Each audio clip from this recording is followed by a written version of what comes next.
Talk 580 1059 KMJ. Welcome to the Marc Kapetan Show. I'm attorney Marc Kapetan, your host.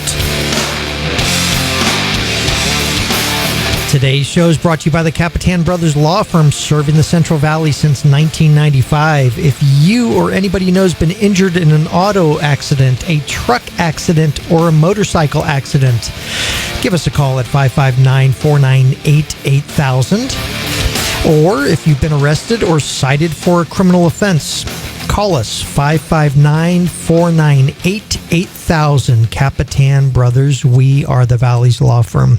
You know, folks, the COVID shutdowns have been going on for about 9 months or more now, and I wanted to have an expert to come in and discuss these things. And today, we have the CEO of Kingsview Behavioral Health Corporation. She's also a licensed marriage and family therapist, Amanda Nugent Devine. Welcome, Amanda. Thank you. I'm so glad to be here. Oh, I just love having you here. And I got to say that, like I said before we started, that is absolutely the coolest name that I've ever heard. Amanda Nugent Devine. Wow. Thank you. I had to marry a cool guy to get the last part of that. Boy, hey, believe me, all the Ted Nugent fans are saying you had the great name before. So. Yes, I noticed they've stopped asking that. Are you related to Ted Nugent? Ended about 10 years ago, unfortunately. Yeah, I don't think the young kids know who Ted Nugent is. That's right. That's funny. Listen, here's the basic premise of today's show, all right? COVID's going on, and the first day that the real shutdowns occurred, for about that first week or two, I used to drive down the streets of Fresno, and I thought to myself, wow, how beautiful, calming it is, how nice it is not seeing all this craziness on the streets. I know, and it sounds bad to say now that we know what's going on, etc. But I'm wondering if the cure is worse than the disease, that there is a prevalence, according to the CDC, there is a 40% of adults report experiencing mental health challenges, including increased substance abuse, mental disorders, including depression and anxiety, and elevated suicidal ideations, violence in the house, etc. And these are people that have not had that before. What's your take on this? I think you hit the nail on the head. I think, at the beginning, I know some people being able to work remotely, they were super excited, but we're 10 months in, and people's emotional bank accounts are very low. Like, people are running on emotional resources that are almost non-existent at this point. Not everybody, right, but lots of people. And I think that's become very difficult. That's a funny statement that you made. And obviously you're a psychologist. You're working on your doctorates in psychology and clinical psychology also. And to say their emotional bank account, I've never heard that term before, and it's an interesting concept. You think that people in psychology, that there is only so much emotion that a person could withstand? I think there's only so much challenges to our resources. So, for instance, we have our brain was designed so that we knew if a tiger was chasing us, we had a part of the brain that kicked in, and even our bodily systems shifted into a mode that allowed us to escape quickly. The fight or flight. That's right. The fight or flight. It allowed us to run without analyzing, right? We didn't analyze, is that tiger dangerous? Does he look like he could take me down? Is he bigger than me? None of that analysis. It was run. The problem is, so we have the logical frontal lobe that it is able to analyze and takes time to analyze. But what happens is, in stressful situations, we are designed to move quickly, to mobilize, and to do whatever we can to cope. Right. But chronic stress, we are actually not designed for that. So, our brain is not designed for that. So I never thought of it. So you're saying basically the brain, in a fight or flight mode, it works quickly. It responds emotionally, and it responds in a big, huge dump of emotion, and that is to fly. But basically, there may be the converse, which is instead of an immediate stress, if there's a long-term stress, is there still just this bucket, this finite amount of emotional response that a person can give, and then they run out of it? It is finite because it's almost like an energy source. So really what the brain does in order to preserve the body and the rest of our systems is depress the system, right? Over time, it can't keep up that intensity. The hormones that are released are stress hormones. There are all types of bodily changes that happen when we are under under duress, so to speak. And that's what the COVID is like, staying in the MRI and never getting out, right? An MRI machine, I have one tomorrow. And just the thinking about it makes me anxious. You know what's so funny is my brother Pete, he just went through one and I just went through one too. And he goes, I can't stand being there. I go, really? I just close my eyes and I'm just calm and I just sit there and Okay, well, you're a mutant because most people hate the MRI. I mean, and they give you, what's interesting about the MRI, they give you that little button, right? That says you can push it to give you control. And it's an interesting piece because when we have control, when we think we have control, we handle things better. So part of what helped people stay in that little close, tight cylindrical machine is they think they have control. That's what we've lost in COVID. We don't have control. See, I just told the lady to put on 70s music and I'll be fine. I swear to God. I really did. Well, it sounds like you have good coping tools. I said, can you put on yacht rock music? She goes, what's that? And I go, anything that deals with sailing, on a ship and getting away. And seriously, and it's funny. I never thought about that. Listen, people have called me different, but maybe that's exactly it. Because when I'm driving down that road and now I see friends of mine and people in my office, we have a law office, I do criminal defense, just going out of their minds. I don't understand it. Right. And is it a concept of learning how to control your emotions or being disconnected? Do you need that physical button to be able to press, Well, I think a return to control over our lives is going to be very helpful, and we don't know when that's coming. So it's the uncertainty that has been so hard for people to handle. Right. Most of us can handle anything for a short duration. Right. But when it goes on like this and we don't know when the end is coming, that's when it gets really difficult. And I think that's what's been so complicated. And not only not knowing the end, but again, focusing on me, which is I'm getting my own personal psychological exam, is being a 56-year-old unmarried guy. I'm assuming that I don't have the stressors that other people have, including family and children and having to support them, et cetera, right? Well, there's two arguments for that, right? So one would argue you don't have some of those things to be concerned about. Like if you didn't lose your job, you're still here, that's awesome. If you lost your job, you wouldn't be as stressed possibly if you were taking care of a family, but vice versa. Some families have weathered this well. Some families have really had a difficult time because they're trying to help their teenagers and their children navigate this uncertainty. Right. They're trying to help them build resilience, but also be sensitive to their needs. They're trying to manage the increased fighting at home between their siblings. They're trying to manage the increased fighting between couples. So we see an increase in divorce. We see an increase in domestic violence. Yeah. Yeah, I know. Our office is, like I said, seeing a marked increase in people coming in that have been charged with domestic violence. And the sad thing is we have people come in all the time with domestic violence cases, and many times the women will support them very reluctantly. Yeah. The examples that I've had recently have been women that are coming in, or even men coming in, the women are charged, that are supporting their husbands because they have a common understanding that these are just times that are unprecedented, and that they realize that they both have contributed to, you hate to say this because people are going to get on me for it, but both contributed to these acts of violence and arguments that have occurred because they just realize that they're trying to get through this together. Right. And I would make a distinction. I don't think that anyone who has not been an abuser, male or female, became an abuser during COVID. I actually think COVID is like, it's a layer. It layers on top of other things that are already there. Well, yeah, and I got to say, that may be the case, but let's all, I've always been first to say, men are, usually their mindset is predator, women's mindset is prey in many respects, as far as generalities are concerned.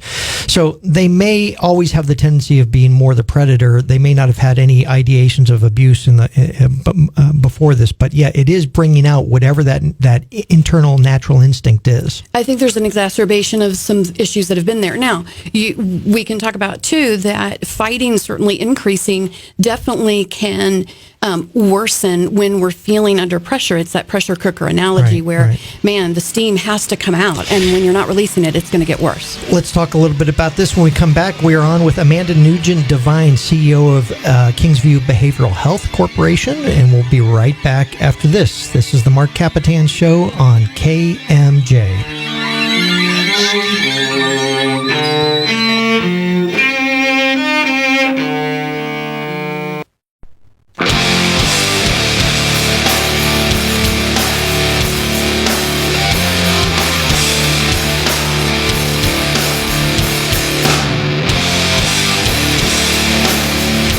Talk 580 1059 KMJ. Welcome back to the Marc Kapetan Show. I'm attorney Marc Kapetan, your host. As always, today's show is brought to you by the Kapetan Law Firm, serving the Kapetan Brothers Law Firm. I forgot the name. I forgot my brother, so I forgot the name of my own law firm. The Kapetan Brothers Law Firm, serving the Central Valley since 1995. If you or anybody you know has been injured in an auto accident, a truck accident, or a motorcycle accident, give us a call at 559-498-8000. Or if you've been arrested or cited for a criminal offense, call us 559-498-8000. Kapetan Brothers, we are the Valley's law firm. And I'm serious, folks. We're talking about COVID and the mental health and the issues with violence. If you do have an issue and you've been arrested or cited, or if you think that there's a problem coming up, please give us a call. We'll be happy to talk to you. 559-498-8000. We are back on with Amanda Nugent Devine. She's the CEO of Kingsview Behavioral Health Corporation and a licensed marriage and family therapist. You were talking about during the break the increase in alcohol and substance abuse is very evident here in Fresno. Yeah, it's interesting because we actually DUIs are down. We run a DUI program at Kingsview, and we just DUIs are down, right? I know you run that program because I refer many of my clients to you guys. Yes, okay, I'm so glad to hear that. We celebrate that DUIs are down, but we also, what we understand is alcohol sales are up, right? So we know that people are using more substances at home as a way to cope, as a way to self-medicate their way through COVID, which is increasing some of the violence. We know that there's a correlation, not that one causes the other, but we do see alcohol and domestic violence occur together often. No, pretty much every time. Okay. Yeah, I mean, in my line of work, pretty much every single time. And I do this global plans for my clients, and I'll ask, and it's amazing because you say, was there alcohol involved? And they'll say, oh, no. And then you find out they're trying to say, no, I wasn't drunk. And I'm saying, I'm not asking you that. Right. Okay. That's right. You may not feel that you drunk, but or that you were drunk. You may have been, but nonetheless, that alcohol contributes almost every time, right? Correct. Disinhibition. You're right. And marijuana, similarly, in the sense of distorting perception. So, if we add. Go ahead. No. I never thought of it that way. You said disinhibition? Disinhibition. So that's that's why we like alcohol. That's why alcohol is, effective. It's fun at social events. It's because it disinhibits us. But if we have an anger problem, if we have big insecurities and we have jealousies and things like that, which are, and a sense of control or wanting to control another person, then when we drink and we're disinhibited, we're less likely to control those urges to control that other person, and it can erupt into domestic violence. So, and you called it with drugs, you called it what? With drugs, it's distorted. Well, marijuana in particular, I was speaking to, and that really distorts perception. The thing about marijuana, which I know has become, obviously it's legal in California, but the problem with marijuana, especially if someone has any kind of underlying mental health issues, is that exact thing that makes it effective for pain and other things that help people cope. But what is harmful is that it distorts perception. So there was actually a company out of Colorado that relocated its business to North Carolina because Colorado, when it legalized marijuana, they created models for Hollywood. So if you blow up a building, you don't blow up a real building, you blow up a model of a building. Right, That's what this company did. But what happened was when they legalized marijuana, their staff were coming high. And so they would finish a product and they would be like, that looks amazing. Oh. And the guy actually I see what you're saying. He had to move his company because everybody that was coming high, he couldn't do anything about it. It's legal, but they were coming under the influence and it was affecting their concept and perception of their product. So they were creating models for Hollywood, and they were saying, Ed, that looks great. I'm done. And he was like, it looks fabulous. And he's like, it's awful. You're not done. And see, I would think that was just a matter of laziness because of and I mean that in a somewhat serious way. That is pretty funny, but. It is interesting. I've done this for 30 years. I've talked to my clients about substance abuse and alcohol and stuff like that. And I've always said it was, that many times domestic violence is alcohol related, but I've always thought of it in terms of just a person getting angrier and not being a good drunk, for lack of a better term. Right.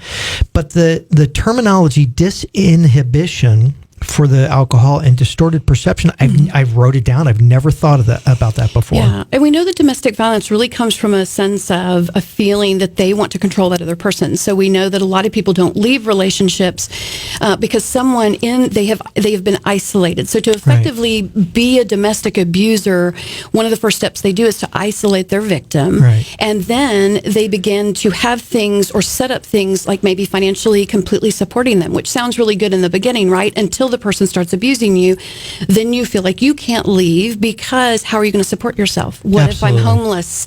And if you are not, and if you're someone that could be deported, they hold that over your head. I've actually talked to people who worry about that. Their partner has actually abused them and said, if you tell anyone, I will let them know that you're in this country legally. Yeah, sadly enough, about over 75% of the victims that come into the office, along with or even if the person's in jail, they're coming and hiring them. They say, "Oh yeah, I don't want to testify, so can we please talk to the district attorney?" I go, "Yeah, that's great. We'll go ahead and tell the DA." But you understand that 75 to 80% of the victims say that they don't want to testify because they do rely on them financially, or they do have this distorted sense of love, basically. Yes, right, exactly. And that's where it gets very complicated because we know the cycle of abuse is that the person has not always been abusive. They started out really lovely. They started out possibly with flowers and wonderful dates or very thoughtful gifts or whatever it is that makes them charming. So people who have been abused aren't falling in love with monsters. They're falling in love with, charming people. But this seems to be sort of a different thing in the fact that,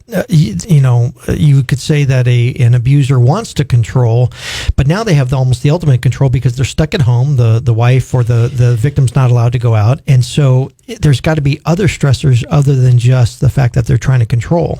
You're exactly correct. And so when we have, even apart from abuse, you have people crowding together. They're all mushed together and people aren't able to get that space. But when you want to control someone, you're home with someone all day, say that you're usually home with them all at night. If you're a controlling person, then you may take issue with, do they drink tea or coffee in the morning? How did they make it? Oh, I see. Where do they keep the coffee? They made a mess when they made coffee. If someone has that abusive mentality or they're in that space, then someone can annoy them. And then being around them all day is annoying them. And so you have a combination of, I don't like the peccadillos that but also I have this rat in the cage mentality where it's just driving me crazy being isolated and in the same room as you. That's right. And all of us have that reduced ability to cope right now because our coping choices are limited. You mentioned golf earlier. Some people are able to go play golf, it's outside. But a lot of other people, maybe that, they relax and go have a beer with friends, they haven't been able to do that as much. I believe me, golfing's not relaxing for me. I tried it for many years, tried to be that consummate attorney. I couldn't do it. So what other issues? I know that there's a correlation to me with my clients with alcohol and depression. I can never understand why. Well, I do, and let me see if I want to see what your answer is. Why a person with depression resorts to alcohol, and a person with anxiety resorts to methamphetamine and uppers and things of that nature. Well, alcohol has a numbing effect. So a lot of times when we're in pain, we call it psychic pain or emotional pain. We want to not feel that pain. There are different ways people cope with that. Alcohol basically numbs us, even though it has a depressing effect. You're correct; it actually makes depression worse for a period of time. It numbs us and allows us to escape. Marijuana does the same thing. Of course, methamphetamines is the opposite. Look, it picks us up. It actually increases that chemical in our brain that counters depression. The problem is when we come down, it's worse, and then we need more. That's the rebound effect. Basically. The rebound effect. Absolutely. I had I do a bunch of rock and roll stuff, and one of the guys out on one of the tours years ago said basically, methamphetamine takes his anxiety, and since he is so anxious, it actually brings him down to a level. So I've always explained, does that seem correct, that alcohol for a severely depressed person will bring them to a social level, like a social alcoholic, basically a functioning alcoholic? So someone who actually says that and help, it's like you're talking about a social lubricant, right? For people that use alcohol to actually socialize easier. But even for anxiety, it just made them functional. So okay. For methamphetamine for the anxious person, you know what? I'm going to get to it after the thing because after the break, I do want to discuss this with you because it's something that I've talked for years with people about. So we're going to be right back after this. This is Amanda Nugent Devine from the Kingsview Behavioral Health Corporation. We'll be right back after this on the Marc Kapetan Show. This is KMJ.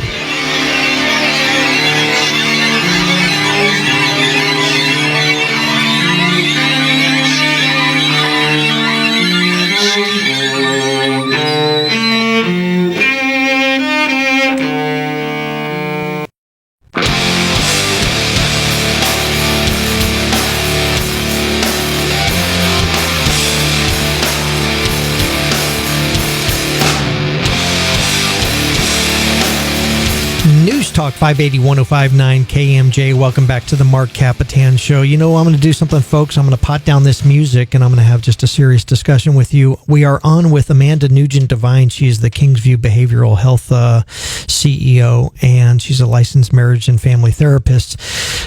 You know, these are trying times. We are talking about the impact of COVID and isolation and social distancing and physical distancing and staying at home. And I just want to say, folks, I have a lot of clients that are coming in with very serious problems such as DUIs and even more serious problems such as domestic violence.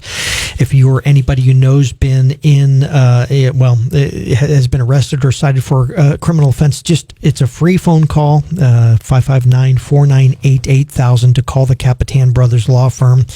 You could speak to us about the legal problems that you're having. If you're having an accident, we could talk about that some other time also, but we're really talking about the impact of physical and social distancing and the mental impact that it's having on our community. So back here with Amanda. Amanda, you were talking about Ritalin, because I was saying a lot of my clients that have these anxiety type issues seem to be taking methamphetamine. It seems to be the exact opposite of what they should be, doing, but that would be the normal response. Right. And what that makes me think, because it's a stimulant, is that has a similar effect of Ritalin. And that's, that's not really my area of expertise, except to understand that Ritalin has an opposite effect on people who are treated. It's the first line of defense for ADHD, right? So it actually is a stimulant, and yet it actually causes kiddos or people that have already ADHD to feel calmer and more focused. Right. Oh, I see. Okay. So, and believe me, that's the effect that I see people saying, that it actually makes them function. So, let me ask you something. So we're talking about the physical distancing and the stay at home orders and stuff. It feels like stay away. Well, That's exactly stay right. away. Yeah. No, I know. Yeah. And there has to be a psychological impact, even though we thought, we're all going to be tough about this and it's not going to affect us. But isolation has been studied for astronauts in space. It's been studied as basically solitary confinement in prison, and even torture, use of isolation for torture. That's right. Isolation, even though I don't get it, I love being at home by myself, and maybe that's a 56-year-old unmarried guy, but isolation has a huge impact on people, right? It does. It absolutely does. And we know that going all the way back from when we discovered the failure to thrive syndrome. So little babies that were not held, they were in the orphanage, and we did a study, or they found that there were babies actually dying, and it was called failure to thrive syndrome, and it was literally from not being held enough. So we know that there's a chemical in the brain, oxytocin, gets released when we're hugged and cuddled and held. I love it. I mean, I've always said the most important thing that the greatest feeling I have is when a person's hands are on your back from a hug. I just love that feeling. That's right. We call it the cuddle chemical. And that chemical is critical to bonding. And so when someone isn't touched, and we see this a lot in long-term care facilities, when people aren't touched enough, and we're kind of in a different society, right? So even before COVID, we've had sort of a hands-off mentality at work. I mean, I'm from the South, so, your waitress is going to come up to you, put your hand on back, call you baby, and ask you if you want sweet tea. But here, you need to be careful who you touch. Well, now we've got COVID. People don't want to touch anybody. They don't want to hug even people that they love and are family members with. So there are people, I worry, and have met people that have just not been hugged and held if they're not in a relationship. Folks, I think I am being psychoanalyzed, because it's amazing that you said that. Because I am from the South. I was born in Virginia, or in Maryland. We lived in Virginia and North Carolina. All right, that is below the Mason-Dixon line. It is. Thank you very much. Yes, and I've told my secretaries at the office and my assistants at the office that every time I leave a district attorney or someone in court, I have to touch their shoulder. And I thought it was an OCD thing, that I have to touch their shoulder and say goodbye to them to let them know that I've made that contact and I really appreciate their help and stuff like that. There's actually a psychological analysis of it. We're compelled actually to connect with people physically and emotionally. And when you remove that physical aspect, depending on how much it's removed, I mean, people that are in relationships and have family at home are cuddling, they're probably not experiencing this, but people that live alone, 56-year-old single males. Thanks for pointing it out You're again. welcome. yeah, may actually need to be cuddled and hugged. So really, there is a fallout to not getting that physical touch. Oh my God, Marcella, where are you, Marcella? So listen, okay. So I watched that study way back in the day, and I saw it. You say it's something to thrive. Failure to thrive. Failure to thrive. It was done initially with monkeys, where they had monkeys that were alone, monkeys that were with a mother, and monkeys with a doll. A wire, a wire. That one was just a wire, and one had a terry cloth on it. Oh, that's right. You're right. Yeah, and they rocked back and forth, and they really drove themselves crazy just from that lack of touch, that's and that they realized that they were isolated, basically. Yeah, right. That's where the nurture versus nature sort of came into being. Is it medical or is it social? Is it nurture or is it genetics? And that is an ongoing argument that we believe both really contribute. You have people coming at it from both sides, and I think just like a two-party system, I think it's good for people to come at it from both sides, and I think every situation actually maybe has one or the other at play, but the reality is both play a role, and nurture is huge. People, and we've seen people can die with a deprivation of contact. It's basically the fragility of the human spirit, basically. It is. We're designed for relationship and connection. What separates the cold-hearted bastards like me from from another person that just is it I'm not in tune with my feelings or whatever it is? I mean, what makes me go out on the streets when it was empty and go, I love this? Yeah. Well, I think you sound a little bit like you might be introverted, and clearly you're not. Obviously not. I'm on the radio. Okay. Well, that's what I was going to say. I mean, you're able to talk about these things. So if we argued that you didn't have that need to connect, you would not be having these discussions on the air. So clearly there's you want to connect to the human condition, right? And that's what you're talking about, is the human condition. Absolutely, yeah. And so that's important. There are, rare personality disorders. There's just a few where the person actually has does not enjoy contact with other people. But even that personality disorder, which is very rare. Like an Asperger's or something to that effect? Well, even Asperger's, even people on the spectrum, you're talking about on the spectrum, You pointed at me when you said that, by the way. So thank you. People on the spectrum, even they want to be connected. Their contacts, though, their need for connection is with fewer people. It's not that they don't have a need to connect with people. Their connection. It's like you said, quite honestly, not saying you're on the spectrum, so my husband loves when he works for Intel. He has not been able to benefit from the work from home, and he constantly laments that. He would love to be isolated at home. He's like, why can't I be isolated? Right. But he's very close to me and to family and to kids. But outside of that, he really doesn't need to see anybody else. So it's sort of a different level of connecting. But for someone not to desire to connect with anybody is really very almost unheard of. Yeah, my brothers get mad when we go out to dinner because I'm always inviting like about 10 other people to dinner. And the more the merrier. Yeah, they want the small group. I get it.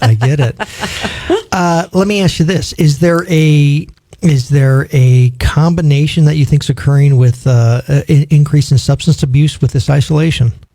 Absolutely. I mean, I think people are, they're struggling to find coping tools that are available to them, and substances are easily accessible, right? You can even have them delivered. Yeah. I mean, I actually used Instacart. Wow. Right. That's life-changing. And I wanted to get a bottle of wine. We were having some people over, and they had to card me. And I was like, but that was pretty darn easy, right? I mean, so I think it's been made so easy. You don't have to leave your house and you can have alcohol. You don't have to go get it. So it's not, it's never been easier. There's to-go cups. I can't believe it. You know? And so it's not helping society by allowing that. I mean, maybe initially it's a coping mechanism, but maybe in the long term it's causing more damage, you think? I think that relying on substances, no matter how how easily accessible they are, relying on substances always sort of ends us at a dead-end road, right? It never lasts for long. That's the problem.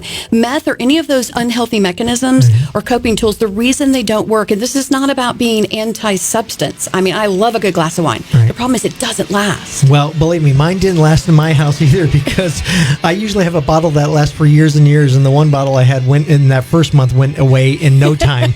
This is the Marc Kapetan Show. We're going to be right back after this on KMJ.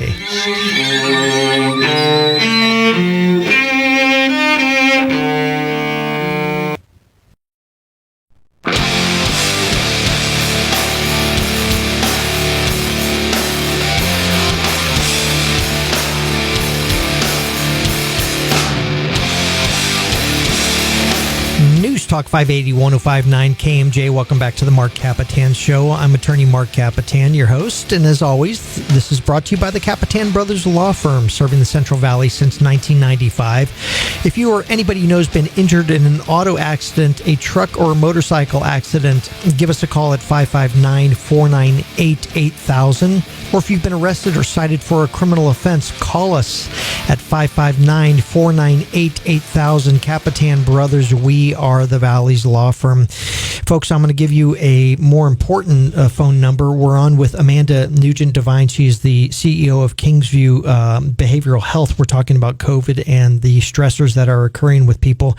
There's a hotline, 800-506-5991. It is the Crisis and Suicide Prevention Hotline. It's a free, confidential hotline. Please call it 800-506-5991. You have other contacts, Amanda, for the people to call during this time? Yeah, absolutely. So, Kingsview main line is 559-256-0100. If anybody's interested in treatment, we offer a lot of different things. We have 6 service lines: telepsychiatry, counseling, substance use disorder treatment, medically assisted treatment, DUI classes. Call us at 559-256-0100. But there's also, we've talked about domestic violence and child abuse. So the child abuse hotline, 1-800-422-4453.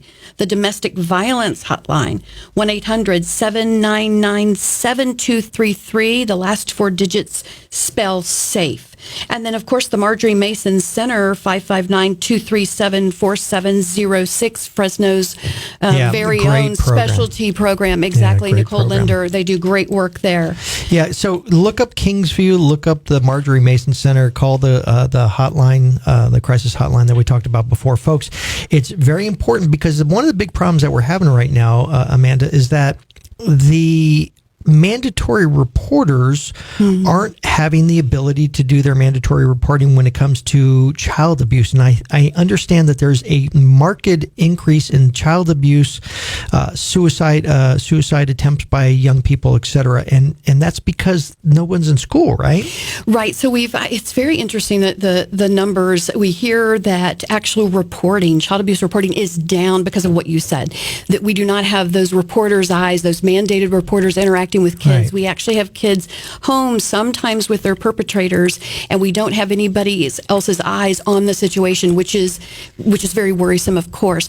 Now, emergency rooms are likely to have more information and better stats on actually kids coming in with injuries. Listen, I know you don't have the stats, but the reports that I get, whether it's Valley Children's Community Hospital, is that it's through the roof, especially when it comes to child abuse and teen suicide. So we have teachers, and the fear is that there are so many unreported cases because they're not going to school where the teachers could see them. That's right. It's just so sad. And that just goes to the heart of, a lot of times child abuse is discovered. The first reports to child welfare are actually from a coach, from a teacher, from a parent of a friend, not the parent, but a parent of a friend that they visited their house and they noticed bruises. So and what the sad part is, where we started from the very beginning, is the cure worse than the disease. We have all these numbers regarding the disease, but the problem is that the cure may have numbers that we'll never be able to figure out. Well, we worry about the long-term effects. You're exactly right. And for teens in particular, teens are, you can imagine, right? They are in a developmentally critical period. They are actually trying to navigate a time of increased independence. That's the goal of those teen years, is increasing their independence, doing things on their own, and interacting with peers. Both those things have been clipped, right? Their wings have been clipped. They have also not been able to do their rites of passage, graduation, prom, all those different things. And while that, to some people, up against a COVID death, that seems like, well, that's not a big deal. It is a big deal, though, and it does affect the mental health of our teens. So we have seen increase calls to the suicide hotline. We've actually seen more complex calls with multiple areas of concern. So not only sort of COVID, but parental, concerns over friction in the household, excessive worrying about health, future, finances, maybe a parent lost a job. Right. So really multi-layered. And then we've also seen an increase in the call time that we spend on suicide hotline They calls just or want crisis someone to calls. talk to. Right. So it went from 18 minutes to 37 minutes. So, wow. Yeah, exactly. So you're talking about almost doubling the need that people have to actually spend on the time with our crisis counselors. So it could be, that may be also they're not going to school and talking to people, talking to friends. They just have to have somebody to talk to. That's exactly right. And you would think a lot of people say, well, virtual, they can connect virtually, they can get on social media.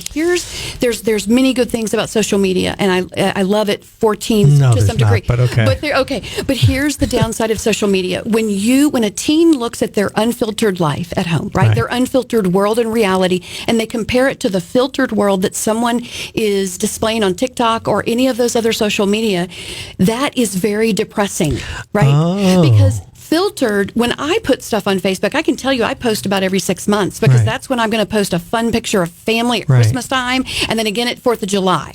But in between, when we're like in our jammies or our hair doesn't look good and I haven't got my roots done in like 6 months, I'm not going to put that on Facebook. So we always are comparing, and teens don't have, again, their brain's still developing. They don't have that frontal lobe to help them reason through. Just because this person's life looks perfect doesn't mean it is. You're talking long-term effects that could last decades, basically. We hope not, but yeah, we don't know, right? And we just know that in developmental periods, when there's trauma like this, and I would argue that COVID is a trauma compounded, right, by protest or riots and presidential uncertainty and financial risk if a parent's lost a job and then being cut off and isolated from friends. That is sort of multi-layered trauma. We could call it that. I mean, we used to think of trauma only as going to war, but we've learned now that there are different types of PTSD. Well, okay, talk about a great segue. I appreciate it. Now, talk about going to war. FDR said back in the day, the only thing we have to fear is fear itself. And the question, and that was from a credible threat of a enemy coming to America and attacking America.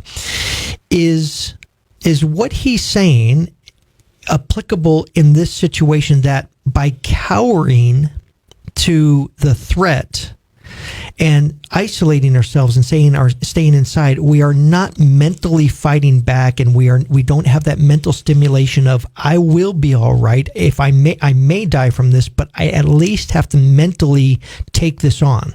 I think that issue and what you're talking about has been very complicated and politicized, and that's unfortunate because I think that's made it harder for families to direct and guide their children. So there's even, there was fat shaming. Yeah. Well, now there's COVID shaming. Are you a COVID denier? Are you environmentalist? I know, but let's take it out of the politics. Okay. Do you feel that that a person who's suffering mentally because of isolation and things of that need to at some point say, I need to walk out of this door and I need to go amongst people or close to people and I need to take this head on, and it'll actually mentally increase their will to live? I think you're right, and I think people are doing that. I think you're seeing in different people. You're seeing people have. We live in a neighborhood where the people next to us and the people behind us have parties every Sunday, and that has not slowed down during COVID. And we celebrate that for them. We have one person who opened a gym in our neighborhood because they're trying to work around this isolation, and they're saying, "I can't do it completely. I can't. It's not good for me or my family." And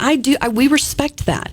So, lastly, the facial expression. I walk into the Starbucks and I don't know if the woman's smiling at me or not. I don't know if they're happy. I'm trying to grimace because there's a long line and they can't tell that I'm grimacing. Absolutely. I mean, is there something to the facial expression that's being lost with our mental stability and our health? You bet. And while we can read a little bit through the eyes, you're talking about our whole way of being and living upended. And then you add on top of that, distancing people, not only social, not touching, but you cut off that facial expression, that ability to connect with somebody else and smile. And that's a big deal. We know that. All right. Get back to your numbers. The hotline for the Crisis and Suicide Prevention Hotline is 800-506-5991. And for Kingsview? Kingsview is 559-256-0100. And I do want to share DBH's COVID-19 warm line, which is if you're just worried about COVID and you're stressed and anxious, you can call 559-600-WARM, which is 9276. Oh, that's great. Listen, Amanda Nugent Devine from the CEO from Kingsview Behavioral Health. I really appreciate you being on the show, and I love all the information. Thank you. Thank you. It's great being here. We will see you next week on the Marc Kapetan Show. This is KMJ. You have a good weekend.